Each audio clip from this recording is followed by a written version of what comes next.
കമ്പനിയിലെ മാനേജർ ഹിന്ദിക്കാരനാണ്, അദ്ദേഹത്തോട് നമുക്ക് ഹിന്ദിയിലാണ് ലീവ് ചോദിക്കേണ്ടത്. ഗൾഫിലാണെങ്കിൽ പോലും പല മാനേജേഴ്സും ഹിന്ദിക്കാരായിരിക്കും, അവരോട് അറബി എന്തായാലും പറയാൻ പറ്റൂല, ഇംഗ്ലീഷ് പറഞ്ഞത് എത്തൂല. ഓക്കെ, അപ്പോൾ അതിൻ്റെ വാക്കുകളാണ് നമ്മൾ പഠിക്കുന്നത്. മുജെ ചുട്ടി ചാഹിയെ, മുജെ ചുട്ടി ചാഹിയെ, എനിക്ക് ലീവ് വേണം. ഒന്നുകൂടി പൊളൈറ്റ് ആണെങ്കിൽ നിങ്ങൾ പറയണം മാഫ് കീജിയെ ജനാബ്, മാഫ് കീജിയെ സർ, മുझे ज़रूर छुट्टी चाहिए कल के लिए, കൽ മുझे ज़रूर छुट्टी चाहिए, നാളെ എനിക്ക് ലീവ് വേണം. അതല്ലെങ്കിൽ 1 താരീഖോ 1-ാം തീയതി അല്ലെങ്കിൽ 10 താരീഖോ മുझे छुट्टी चाहिए, എനിക്ക് ചുട്ടി വേണം. അവിടെ മുझे छुट्टी लेनी है, മുझे छुट्टी लेनी है, എനിക്ക് ലീവ് എടുക്കണം. मेरी परिवार में थोड़े से इश्यूज है, मेरे परिवार में थोड़ा तकलीफ है, എൻ്റെ കുടുംബത്തിൽ ചില പ്രശ്നങ്ങളുണ്ട്, എനിക്ക് ചുട്ടി ലേനി ഹെ, ചുട്ടി എടുക്കണം. ചുട്ടി എന്നുള്ളത് ഫെമിനിൻ വേർഡ് ആയതുകൊണ്ടാണ് ചുട്ടി ലേനി ഹെ എന്ന് പറയുന്നത്. ഓക്കെ, അപ്പോൾ അദ്ദേഹം ചോദിക്കുകയാണ് എപ്പോഴാണ് തിരിച്ചു വരാം. വാപ്പസ് കബ് ആവുങ്കി വാപ്പസ് കബ് ആവുങ്കി. അപ്പോൾ നമ്മൾ പറഞ്ഞു വാപ്പസ് മെൻ ജൽദി സെ ജൽദി ആവുങ്കി, ലേഡീസ് ആണെങ്കിൽ ആവുങ്കി എന്ന് പറയും, അല്ലെ ആവുങ്ക എന്ന് പറയും.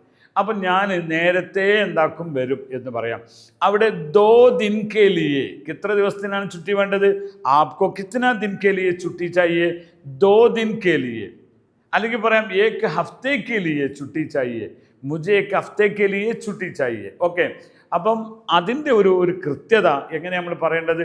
മാഫ് കീജിയെ സർ, മാഫ് കീജിയെ, അങ്ങനെ കൊണ്ട് തുടങ്ങണമാണ്.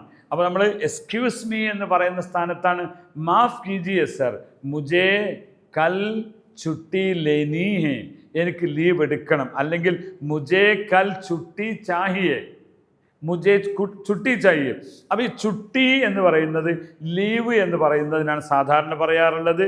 എന്നാൽ ഹോളിഡേയ്സ് എന്ന് പറയുന്നത് അവധികൾക്കൊക്കെ അതിൻ്റേതായ വാക്കുകൾ ഇംഗ്ലീഷ് തന്നെയാണ് ഇവർ ഉപയോഗിക്കാറുള്ളത്. ഓക്കെ, ഇങ്ങനെ ചുട്ടി, छुट्टी लेना, आप छुट्टी दे दो, എനിക്ക് തരൂ. 2 दिन के लिए मुझे छुट्टी दीजिए, എനിക്ക് തരൂ.